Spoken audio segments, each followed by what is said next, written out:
Hi guys, it's me. It's AC. At para sa video rito, wait lang, ang kalat ng likod ko. Huwag nyo nalang pansinin yung mga unan. May mga hindi pa ako nailagay sa cabinet. Pasensya na. May hanger pa o social. Napansin ko na kasi ang daming gumagawa ng Facebook Puberty Challenge. At ako naman, proud naman ako sa glow up ko. Physically and mentally. Feeling ko ang daki ng immature ko, nakakaloka. Kaya game ako sa challenge na yan. Kasi in fairness naman to me, ngayon mukha na akong Koreana. At dati hindi ko matukoy kung anong lahi ko, nakakaloka. Pero ma-sure ako dun sa ang kulit ng lahi ko, yun yun. Okay, ito ang aking phone.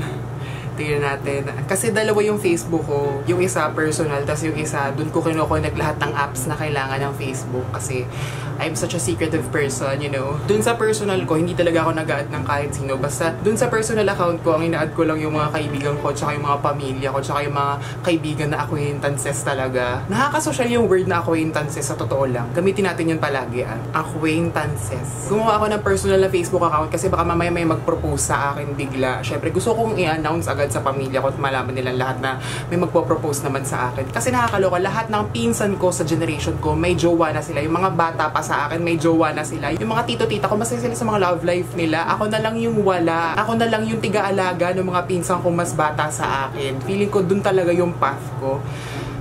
Na ang sakit. Gusto ko mag self-pity pero ang ganda ko masyado para mag self-pity. Pero parang mas bagay sa akin yung self-pretty. O bakit? Teka, ayaw mag-load, nakakaloka. Okay, ang sabi kasi sa rules dun sa Facebook Puberty Challenge, dapat isang photo from 2013, 14, 15, 16, at siguro ngayong 17. Na sure naman ako na, tinan nyo naman, 10-step Korean beauty skincare. At nakakita na ako ng photo from 2013, nakakaloka. Nakakaloka. So, yun. Ako nga, itong taong ito. And I think maalala nyo yung photo na yan. Kasi yun yung ginagamit nila sa mga sa mga posts tungkol sa prank calls. And I think I have to address this once and for all. Kasi ako naman, for someone who grew up on the internet and on the eyes of the public, I am proud na sobrang laki siguro ng pinagbago ko Feeling ko lang naman, sobrang laki ng pinagbago ko from that person na tumatawag sa kung ano-anong establishment. And yung experience na yun, I think, to summarize, siguro, I am sorry for what I did, but I am not sorry for all the learnings na natutunan ko mula nung dun sa pangyayaring yon na nakakaloka na sambayang Pilipino nga po ang nag-bash sa akin. Congratulations! And siguro yung mga tao naman na nasa paligid ko talaga, tsaka yung kilala talaga ako, alam naman siguro na sobrang laki na ng pinagbago ko since then. And aminin ko, pag nakikita ko yung mga videos na yun hanggang ngayon, I am ashamed of it. Sobrang naiinis ako kapag nakikita ko ulit yung mga screen cap, ganyan. Kasi di ba lahat ng tao nagbabago at kailangan yung tanggapin yun. At siguro ang message ko kay 2013 self, ang message ko sa'yo, 2013 self, salamat sa lahat ng mga learnings, pero gago ka. Wait, ngayon parang nagka-flashback sa akin lahat. Sobrang down ko ng mga panahon na yun. I actually thought of killing myself, nakakaloka. Pero sobrang naalala ko rin noon nung kumalat yung video. Tapos hindi alam ng mami ko kung ano nangyayari. Tapos hinag lang ako ng mami ko, tapos umiyak ako. And siguro one word to describe 2013 self. Yun nga. Gaga. Yun talaga yun. Gaga ka. Next, 2014. Teka, maghanap tayo ng post mula sa... Ito, ayoko rin balikan yung 2014. Kasi nga, nakakainis naman ito. Ang aking 2014 profile picture. Nakakainis. Ito siya. Hoy, nakakaloka. Siguro isang sentence para i-describe yung 2014 ko. Ito, bakla ka ng taon, nakakaloka. Sobrang feeling ko babae ako nito, nakakaloka. Dito rin ako nag-experiment ng kung anong gusto kong itsura. Sobrang nakakaloka yung 2014 kasi 2014 din ako bumalik dito sa Pilipinas para mag-college kasi yung kaya akong Japan, doon ako nag-senior high school. Tapos dito ako bumalik ako ng Pilipinas para mag-college. So, yun. Tapos 2014 din ako pumayat. Kasi, basta dun sa, yung guy na nakita nyo kanina, oo. Ang inisip ko talaga, nagpapapayat ako habang nasa treadmill ako, nag-workout ako, nagjo-jogging ako. Ang inisip ko, yun, ayun. Ay, hindi. Pero para sa sarili ko rin naman kasi ayoko namang mamatay sa diabetes na akala ko. Although masarap yung chocolate, burger, pizza, Sarap. Hinihinaan ko yung boses ko kasi may mga tao sa labas ng kwarto ko. Baka narinig nila, mukha akong tanga dito. Baka mamaya sabihin nila landi-landi ko, diba? Pero past is past. Balikan na lang natin yung 2014. Pero past is past. Sobrang iba yung style ko ng pananamit at saka yung pag-aayos before tsaka ngayon. Ewan ko, siguro before hinahanap ko pa talaga kung anong klase akong tao at nag-explore ako sa mga options. At hindi naman ako nagsisisi kasi hindi naman lahat ng tao nagkakaroon ng chance para explore ang mga options kapag hindi ka talaga heterosexual, diba? And then glad na na-explore ko kung paano maging ganito itsura, paano maging ganito itsura. Pero ngayon feeling ko kung ano yung ayos ko ngayon, siguro ito na yung best self ko. Kasi nung 2014, feeling ko yun na rin yung best self ko. Pero feeling ko ito na siya. Ito na talaga yung best self ko kasi parang I found myself. And I'm glad that I did. Love it. At wait, meron pang isang picture from 2014. Tignan nyo naman yung kilay ko dito. Oh. Taray. Ang peg ko dito, Catherine Bernardo. Oh, tignan nyo yung lips. Mac, please me. At ang kilay, tignan nyo naman. Ang drawing na drawing si bakla. Oh. At ang hair color. Oh. Catherine Bernardo yung peg ko dito kasi 2014, di ba pinapalabas yung Got to Believe. Tapos nagpakulay ng buhok si Catherine nun. Nagpakulay din ako. Pero wait lang, may nakita na naman ako 2014. Bakla ka. Okay, doon na tayo sa 2015. Mag-move on na tayo. Ay, in fairness, yung 2015, maganda-ganda na ako nito. In fairness naman. Ito siguro, one of the most memorable photos ng 2015. Ito yung first time na nag-host ako for a magazine kasi meron silang campus tour. Sabihin natin yung magazine, Chalk Magazine. Tapos meron silang 3 campus tour sa 3 campuses. Tapos kinuha nila akong host para dun sa 3 yun. Ang mga idols ko talaga, Tony Gonzaga, Boy Abunda. Sobrang dream ko talaga mag-host. Okay, sobrang dream ko talaga siya. At nung 2015, na-fulfill ko yung dreams ko na yun. At nung 2015, nag-start din ako na mag-earn ng kahit konti. Tapos doon ko rin nabili yung mga luho ko na parang, ay wow, parang I'm actually earning from my talents. Wow. And nung 2015 ko rin naisip na parang, ay wow, kung ano yung mga nangyari nung 2013, parang bawing-bawi na ako ngayong 2015 kasi parang dito parang, ay, nag-grow na talaga ako. Ayun na talaga, nag-grow na talaga ako na yung pag-iisip ko, feeling ko, nag-mature na talaga. Kapag nag-decide ako once, kailangan firm na yung decision ko na yun. Yun, feeling ko parang ganun. Alam ko na kung ano yung mga ginagawa. And yung magde-decide pa lang ako, alam ko na yung magiging epekto ng decision kong yun. Pero nakakaloka. Noong 2015, ang dami kong trip, nakakaloka.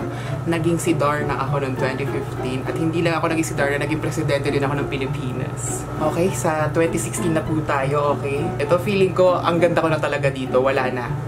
Uwian na po tayo. Ay, eto, noong 2015, siguro na-discover ko na ang ganda ko. Tapos noong 2016, na-discover ko na ang ganda ko na nga, ang gwapo ko pa. So, saan po ang talo doon, di ba? Kala nyo si Jericho Rosales, no? Nagkakamali kayo. Okay, ang profile photo ko noong 2016, eto, sabi ko naman sa inyo, di ba? Ang ganda ko na nga, ang gwapo ko pa.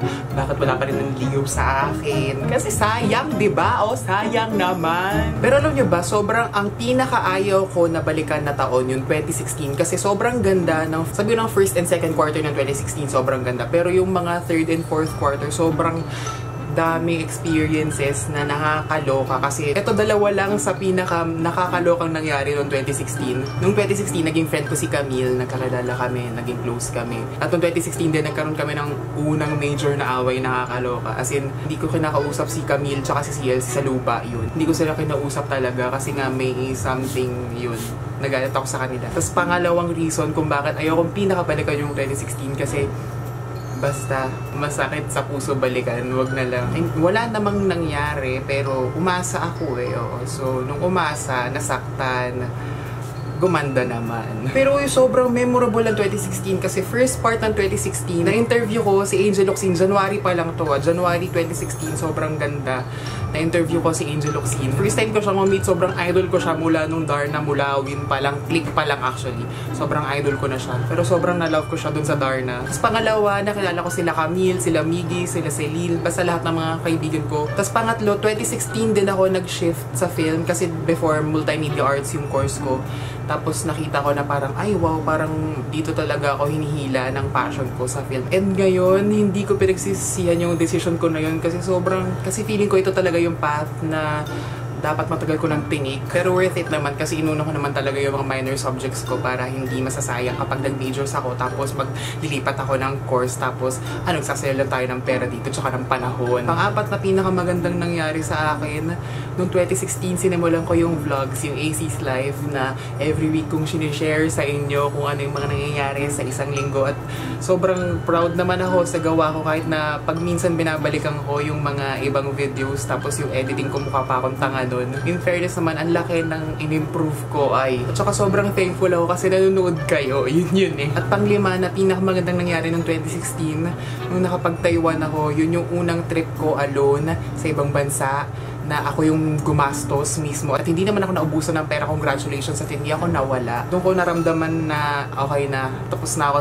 sa teenage years ko. Na matured na ako talaga. Kaya ko na mag-isa. Kaya ko na. Doon ko na-realize na, kaya ko na. Sige, matured na ako. Okay, I'm a strong, beautiful, smart, intelligent, millennial. Pero minsan meron talaga mga times na tinatamad ka mag-adult tas ayaw mong tumayo sa kama or minsan tatayo ka lang sa kama tapos mag-evictus ka tapos sabi mo lang, avisala bitches, tas higa ka na lang ulit, tapos yun na, kasi tinatamad ka talaga sa life, ganun. Hindi lang naman ako to, diba? Tsaka hello, nakakatamad magbayad ng tax. Saan ba napupunta yung tax natin sa traffic? Ay wait, noong 2016 meron din kaming DP ni Camille na nakasanchay at saka damit sa costume kami. Ito yung mga wala kaming magawa kasi wala lang talaga kaming magawa. So, ayun, nag-costume kami ng damit sa tsaka sa sanchay. Siyempre ako si damit sa sanchay. Gusto ko talaga mag-sanchay pero sige na, ibibigay ko na lang sa kanya. Wala akong maititirintas na buhok. Actually, ako talaga ang pinaka-ayokong balikan yung 2016 pero in fairness naman, ang daming nangyari noong 2016 na worth remembering. Pero ibaon muna natin sa limot ang 2016 kasi okay na. Sige na, diyan ka na lang, manahimik ka lang kasi so far maganda ang 2017. And siguro to describe 2016 in one sentence, ang may di-describe ko talaga sa kanya, ka nakakabwisit. Ayoko nang balikan tong 2016 kasi talaga nakakaloka. Ay, itong 2017, ito na talaga. Talaga ang goal ko ngayon 2017, maging mukhang Koreana dahil pupunta ako sa Korea sa June or July. Basta doon, yun talaga yung goal ko. Syempre, sinimulan ko ang taon na ito ang profile picture.